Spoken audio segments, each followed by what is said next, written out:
I'm Lolo, and this is Nick, and we live in the Gulf Islands of British Columbia. Hello, Baba. We live here together in our house with our 11-month-old baby, and we've lived here for just over 2 years. The tiny home that we live in is 300 square feet, approximately, plus the loft, and then the deck is about 600 square feet. So we were in a rental prior to this, and we had to leave. And I think what felt like we would have the most security was to build something of our own and try to find a place for it, because at the very least, if the place didn't work out, we would still have our own home and could try to find another place for it. And Nick's brain is kind of always designing tiny homes. Yeah, I'm a carpenter, and I mostly build tiny homes. So we built this house together. It's Nick's vision and design.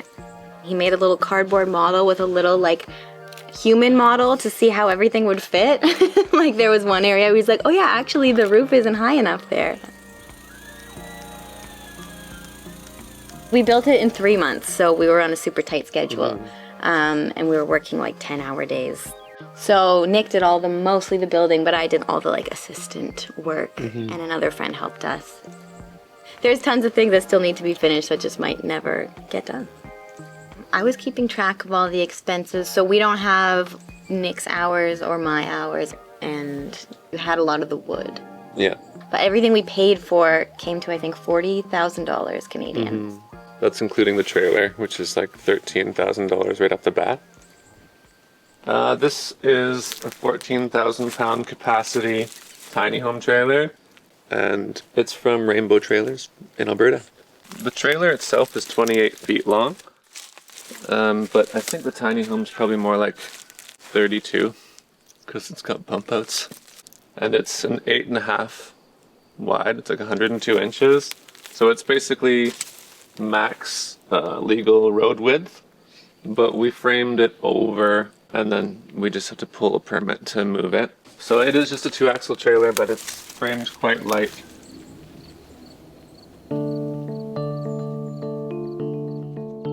When we started building this tiny home, we didn't actually know where it was going to go. So definitely it needed to be movable.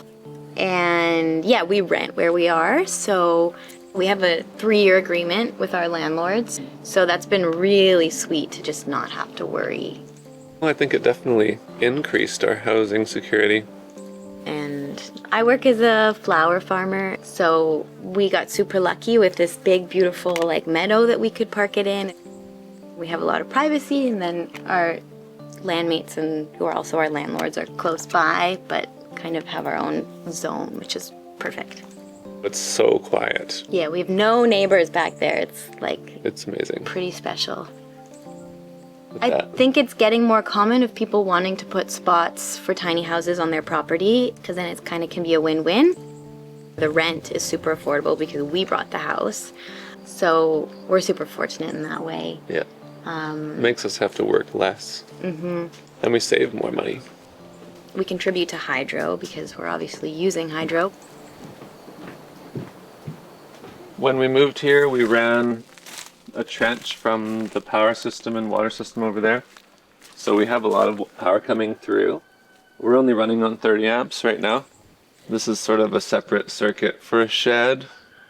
And the water comes from the well over there through this line as well. And the toilet is a composting toilet, doesn't take any water. And then the bath and the kitchen and the other sink, they drain into a French pit. It's basically a big hole, and you send the water way down and it sinks into the earth from there. So, welcome. This is our home. This is my little mini flower farm that I use for floristry work. And then over there, we grow food for about 10 people. We all work together to grow food together. So we have this beautiful greenhouse, and we have another one on the other side. And then these are all my flowers, which I just love. There's nothing better than coming outside with my coffee and checking on my flowers. So this is my propagation house where I start all my seeds for all the flowers and veggies. And then that is our little guest room trailer, which is like a 1961 trailer from Safeway. And then here we are coming up to our house. I have my little hobby garden with all my just fun flowers growing. And then here we come up on our deck, which I really love because it feels like you're inside, but you're outside. And maybe in time we'll like slowly close it in as we need more space. But for now, it's perfect to be outside and like be a little cooler in the summer. In the winter, we store all our firewood like in these walls. So it kind of becomes like a cordwood house, and it adds some like windbreak and a little bit of warmth. 3 seasons of the year we hang out here a ton.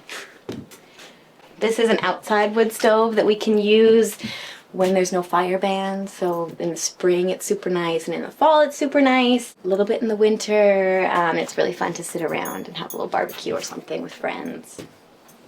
Okay, this is our crazy shed, which also we just closed in so that the baby wouldn't get in, because this is like the danger room. But it's nice to not see everything that's in here. So it's like all kinds of madness, but it's really essential to have this room. We definitely need a room for all this stuff where everything is protected from the rain. I should say we have our baby's little station out here for the summer. So that's all her stuff. It's just all her things fit in there. Her toys, she has like a drawer for her clothes. She'll need more as she gets bigger, but for now it's like we don't really need much more than that. All the like big stuff, like a stroller, it just has to sit outside. Yeah. But you end up putting a lot of stuff on the porch. Yeah. But having a baby in a tiny house is, for the most part, not a big deal, I would say. Pretty chill. Yeah, it's one thing that's really nice is that wherever you are, you can always see the baby. So you can be doing the dishes and she's right there playing with her toys. So that makes life super easy. I think it makes for like a closer family dynamic. Everybody's really close together too. And this is all of Nick's wood storage, which needs to be undercover, so it's on the deck. And I don't even see it anymore, but this is like an old gym floor that he got from someone. These are all his like good boards that he had to build a little storage for up here. There's obviously tons more wood outside, but this is the stuff that can't get wet.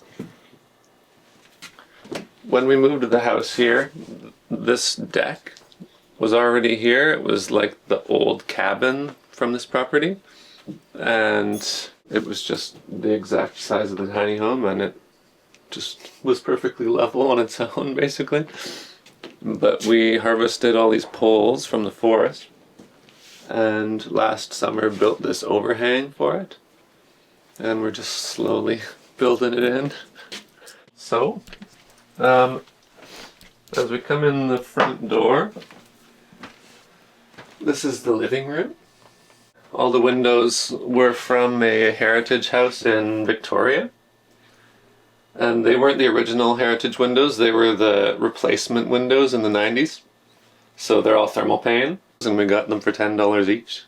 This one is actually 3 windows that we put together to make this big showcase window. One of the main little things that I like to do is I never like to put the couch along the long part of the tiny home, because it just increases the feeling of it being a hallway. So I like to put it at the end, and then I like to make everything that goes against the sides of the tiny home quite shallow or nothing there at all, so that you can accentuate the width. We did the sheathing on the inside and then strapped the floor cavities in the walls on the outside so that it's structurally sound, but putting the sheathing on the inside and then just wallpapering the sheathing was a crazy weight saver. The floor is like 5/16 thick oak from maybe like a 60s house. It's really like light and thin. One of the things that we had to really do on this house was build it quite light because it's like a 2-axle trailer. Another, like one of the main features of this house that actually made it really easy to build is that all the roofs are flat. And they just have a torch-on roof with a slight curvature into it. So we just built the walls and then we put these beams up. And then from above we installed the ceiling. and then we installed the insulation cavity and then the roof, everything from above, and it went so fast. This is like a little wood stove that we just salvaged. I think it was like $200 or $150. There is a 500 watt baseboard heater in the bathroom because it's pretty far from the living room, but other than that, everything is coming off of that tiny little wood stove. So it's a little chilly in the mornings. In the winter, that 500 watt heater is tapped, but having the one heater in the bathroom kind of allows a bit of heat to go upstairs. There's also like an old grate at the top of the kitchen that is right at the top and allows the wood stove heat to come over into the loft. This is the kitchen. The stove and the fridge, we sort of went for the matching set. They're new, they're not retro actually, but they're sort of like a throwback style. They're very cute. This part here is kind of like a bit of trickery. It's supposed to feel like it's sort of the cupboards in the kitchen, but actually like after this depth, it's a closet for the bedroom behind it. And then the closet ends here and this one goes deeper. This is like a nice big farm sink. I kind of like having like an extra large sink even though it's a tiny house because it's really useful. The cabinets are all homemade. They're basically all plywood. And all the doors are some cedar doors that I salvaged. Basically, the ones that could fit, I made fit for them, and then I had some more but they didn't fit well, so I'm sort of waiting to finish it. I'm gonna have to try and replicate this profile somehow. The counters are pretty like deep because of the stove, so I sort of made access to the back of the cabinets from the side. So over here you can access things from the back of it, and over here it's just a little shoe rack in the back of that one. Through here it goes up and there's like a storage unit sort of above this, and then on this side there's a single bed with a little nightstand. But we use this whole thing as storage. And then this goes up to the roof.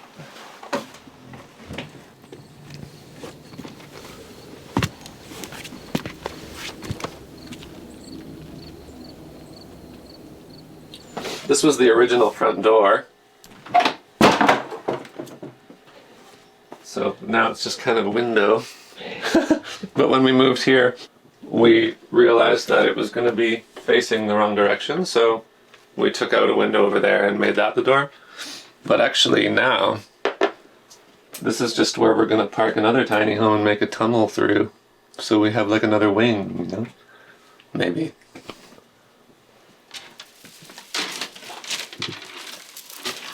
So, in this one, I thought there's 2 of us that live here, 3 of us now. Closet space was going to be kind of like a really big deal, and I've noticed that being a problem with a lot of tiny homes, so we made like an entire walk-through closet. And so this downstairs part is Lolo's closet and the linen closet. And then up in here, there's a whole other section that's all my closet. The walk-through closet is actually really good because it makes the bathroom and the rest of the house really separate from one another.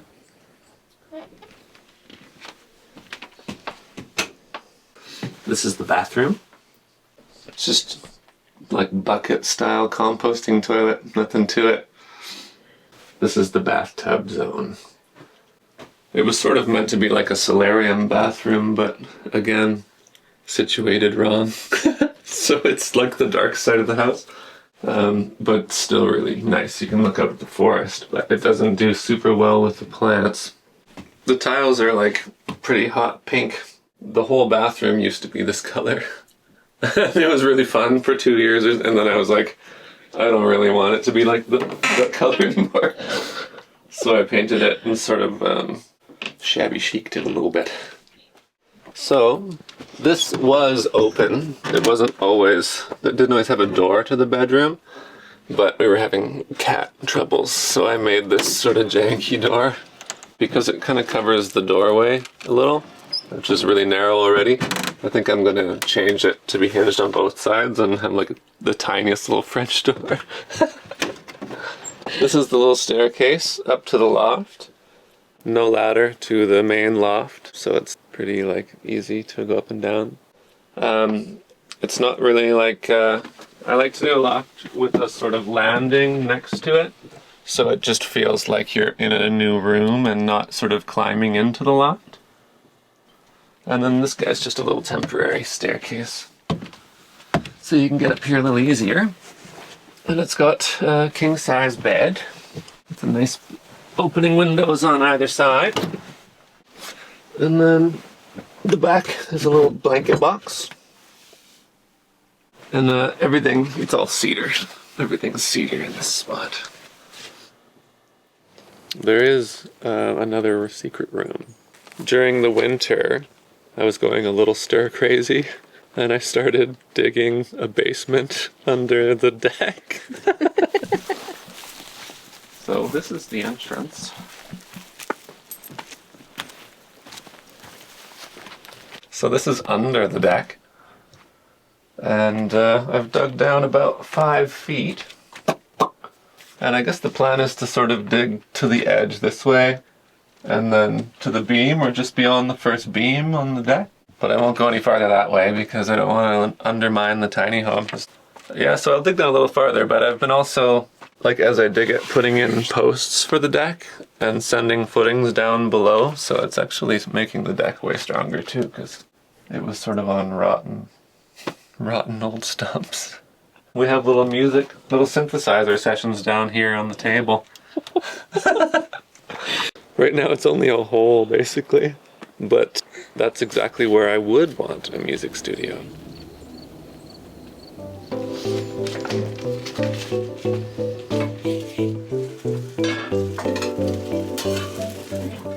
One of the recurring challenges is that it's too small. I feel like even in a tiny house, you have to clean it a lot, which is like both a good thing and a challenge because it just gets messy so fast. You clean like more often, but not as much. Yeah. What are other challenges? You can't acquire too much new stuff, which is also a good thing and a bad thing. Like if something comes in, something else kind of needs to go out. For sure, I think as our baby gets bigger, it's going to be challenging. Like we're going to need a bigger pantry to be able to store more food. Some kind of closet for her own room one day. That's going to be kind of an interesting thing to navigate. What most people wouldn't think about in a tiny house is just that you're kind of always together in one room. Yeah.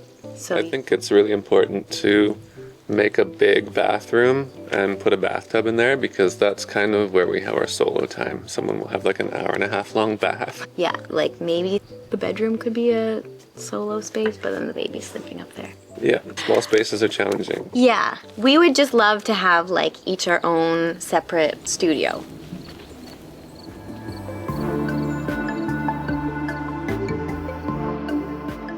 I work as a flower farmer and florist, so it's really nice to have space to grow my flowers. It's been my dream for a long time. I'm on Instagram at buttercup.sandwich. It's my floristry business, Buttercup Sandwich Florals. I'm a carpenter, and I've been building tiny homes for a living for maybe the past 5 years. Before that, it was more of a hobby sort of thing, like smaller ones. And I guess a few of them have been featured on Exploring Alternatives before. And I have an Instagram for my tiny home business, which is K.Knack. And my band has an Instagram as well, and it's Drama Queen Band. Definitely my favorite thing about living in a tiny home is being able to alter it without having to ask anybody. I love that.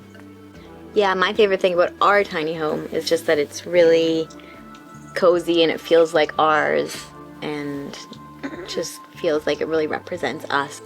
And I think it's nice for keeping the family together, like a closeness and just learning how to work together and share and make it work in a small space and all get along. Yeah, I'd say living in a tiny home is probably the long-term situation until we can afford to buy land. It's pretty helpful for being able to save money towards buying something. And I think once we bought land, we'd probably move to tiny home and we'd still be in the tiny home for some time. So Yeah. I'd say it's kind of long-term, yeah. Subscribe to Exploring Alternatives and check out our playlists for more stories like this. You can also follow Nick and Lolo on Instagram. We'll put their links in the description of the video. Thanks for watching.